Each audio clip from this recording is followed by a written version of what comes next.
Salut, bonjour la famille, c'est Stéphane ici qui revient pour une nouvelle vidéo. J'espère que vous allez bien.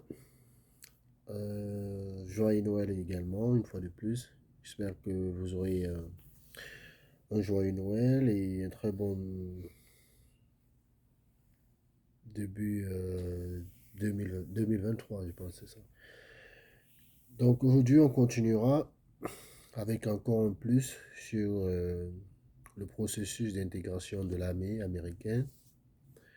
Quand je dis armée américaine, je ne j'ai pas précisé quel corps, mais au courant de mes vidéos, pardon, vous pourrez justement choisir par vous-même quel corps vous voulez intégrer. Aujourd'hui, j'aimerais mettre l'accent sur ceux-là qui veulent joindre l'armée américaine. À peine arrivé aux États-Unis, vous avez des difficultés en anglais. Vous ne savez pas très bien vous exprimer en anglais et vous voulez également joindre l'armée américaine. Certains parmi vous veulent faire des cours d'anglais d'abord et lorsque ils pourront justement,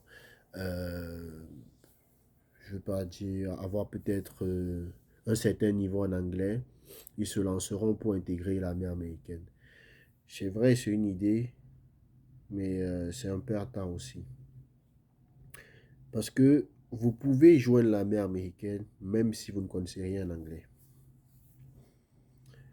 C'est cela que vous devez comprendre. Vous pouvez joindre l'armée américaine même si vous ne connaissez rien en anglais. Vous allez prendre le ASVAB. Si vous passez le ASVAB, c'est-à-dire il faut 31 pour passer le ASVAB. Si vous passez le ASVAB, vous allez prendre un test d'anglais. ISL. Vous allez prendre un test d'anglais. English Second Language. Parce que l'anglais n'est pas votre première langue. Peut-être votre première langue c'est le français. Peut-être votre première langue c'est le chinois. Je ne sais pas. Lorsque vous arrivez aux États-Unis, vous voulez joindre l'armée américaine, vous prenez un test d'anglais. Sur ce test d'anglais, vous devez avoir 75 pour passer sur 100. 75%. Si vous échouez le test d'anglais, l'armée américaine vous enverra dans une base militaire pour apprendre les cours d'anglais. Ici, c'est à San Antonio, Texas. La base de Air Force Base Lackland. On vous envoie dans la base de Air Force, mais dans un secteur Army. Ça veut dire quoi? Army a des locaux dans la base de Air Force. Il y a une école là-bas, toute une école, avec des enseignants hyper qualifiés qui vont vous apprendre l'anglais pendant la période demandée. Parce que dans votre contrat, vous allez voir, vous allez apprendre l'anglais peut-être pour 16 semaines, d'autres pour 18 semaines, d'autres pour plus. Ça dépend de votre contrat. Et vous allez aller ainsi là-bas apprendre l'anglais pour 2 mois, 3 mois, 4 mois, 5 mois, en fonction de votre contrat. Une fois que vous allez passer le test d'anglais, c'est-à-dire avoir 75 ou plus, vous allez quitter cet endroit pour aller directement au Basic Training. Voici un autre moyen. Et pendant que vous faites vos cours d'anglais, vous recevez un salaire de l'armée. Vous êtes nourri, logé, tout. Si vous êtes malade, on prend soin de vous, tout. Et vous êtes payé pour apprendre l'anglais. Vous passez 6 mois, vous serez payé pendant 6 mois pour apprendre l'anglais. Donc vous voyez que au lieu d'aller faire vos cours d'anglais avant de venir intégrer l'armée, vous pouvez déjà entamer la procédure d'intégration de l'armée. L'armée payera pour vos cours d'anglais et vous payera également un salaire. Et une fois que cela sera fait, vous allez avoir une certification, un papier qui certifie que vous connaissez l'anglais et on vous envoie directement au Basic Training. Vous gagnez de tous les côtés, je pense. Également, ceux-là qui ont fait le test d'ASVAB et qui ont échoué, qui n'ont pas pu passer ASVAB, pour reprendre ASVAB, ça prend généralement un mois. Si vous ne voulez pas attendre, vous pouvez voir avec votre recruteur. Il vous enverra également dans la même école où on va apprendre l'anglais. Peut-être votre cas, c'est juste pour ASVAB, parce que vous étiez bon en anglais, mais vous avez échoué ASVAB. Dans ce cas, lorsque vous allez arriver à l'école d'anglais, on va vous faire reprendre le test d'anglais. Si vous passez le test d'anglais, vous allez avoir la possibilité de reprendre le ASVAB aussi. Et vous passez le ASVAB, vous partez au cours d'anglais. Donc, ça, c'est également une autre astuce que je partage avec vous. Parce que beaucoup de personnes, lorsqu'ils échouent le ASVAB, ils se disent, OK, j'attends le mois prochain pour prendre ASVAB également. Également, pour prendre ASVAB, vous pouvez directement aller au cours d'anglais, sachant que votre problème, c'est pas l'anglais, votre problème, c'est le ASVAB. Vous voulez prendre ASVAB une deuxième fois. Vous allez aller au cours d'anglais. Plus qu'ils savent que si vous venez là-bas, c'est parce que vous ne connaissez pas l'anglais. Ils vous donneront encore le test d'anglais. Vous allez passer et ils vous donneront le ASVAB également. Vous allez passer directement Basic Training.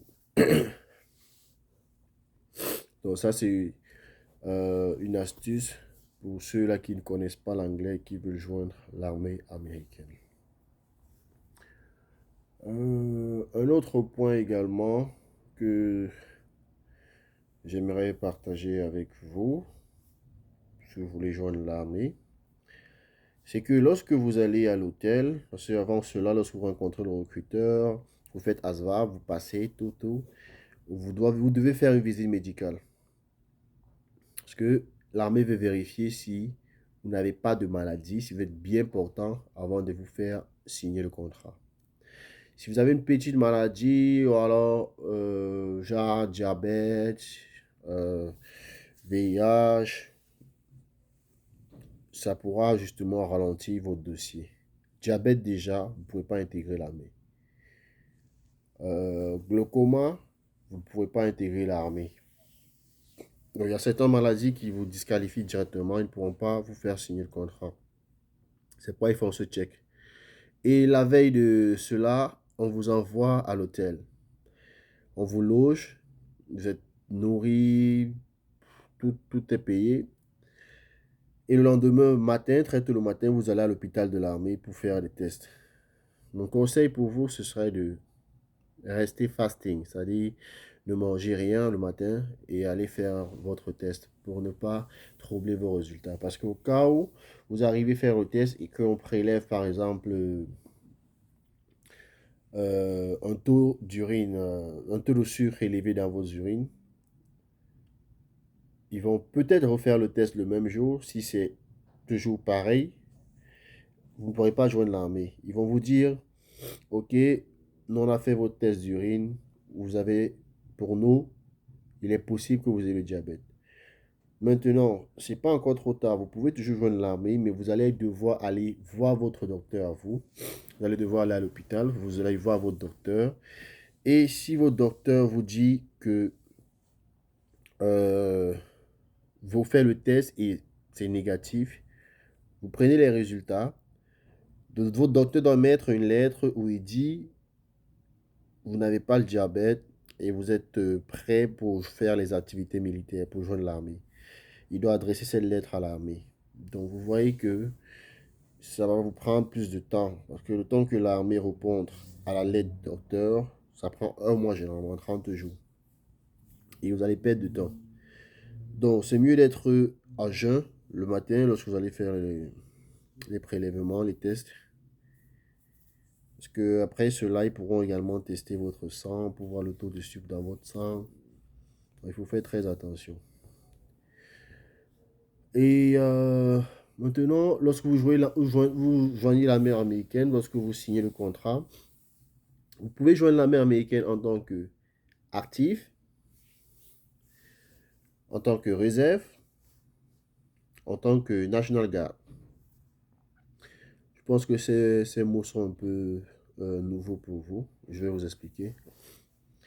Si vous signez votre contrat en tant qu'actif, cela veut dire que vous êtes dans l'armée en plein temps. Si on a besoin de vous pour n'importe quoi, vous allez répondre présent n'importe quel jour. Si vous êtes dans l'armée en tant que réserve, ça veut dire que réserve et National Guard, vous travaillez 2 fois par mois. Donc vous êtes militaire 2 fois par mois. Maintenant, vous n'avez pas le même salaire aussi. Mais pratiquement pas d'argent.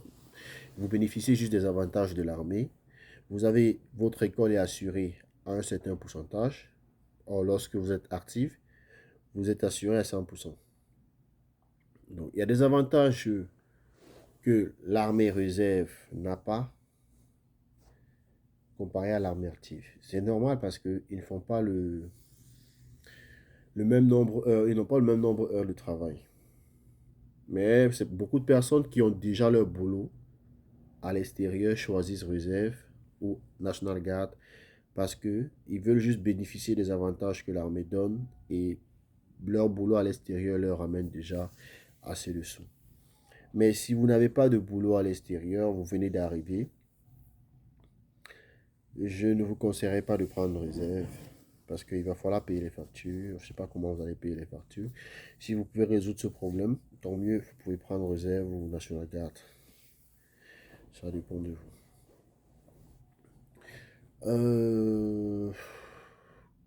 Et également, lorsque vous signez réserve, généralement c'est 6 ans de contrat.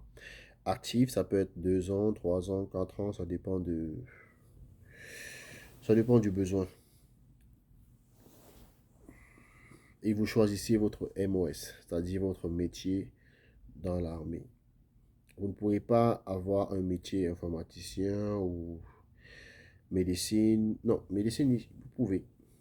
Il y a certains métiers, en tout cas dans l'armée, que vous ne pouvez pas avoir si vous n'êtes pas américain. Il faudra d'abord être américain pour pouvoir avoir ce genre de métier. Ok. Comme j'ai dit récemment, si vous avez des questions, vous posez vos questions, vous laissez en commentaire. Je vais, comme d'habitude, euh, vous apporter des éléments de réponse par rapport à vos inquiétudes. Si vous avez besoin d'un suivi également, vous pouvez me contacter et je vous aiderai également. On va s'entendre et je vais vous aider également pour ce suivi-là. Des questions, des idées par rapport à certains sujets que vous aimeriez que je fasse des vidéos dessus, laissez-moi un commentaire et je verrai. Très bonne fête à vous, bon Noël. Surtout, n'exagérez pas au niveau de l'alcool. Allez, bye bye, ciao ciao.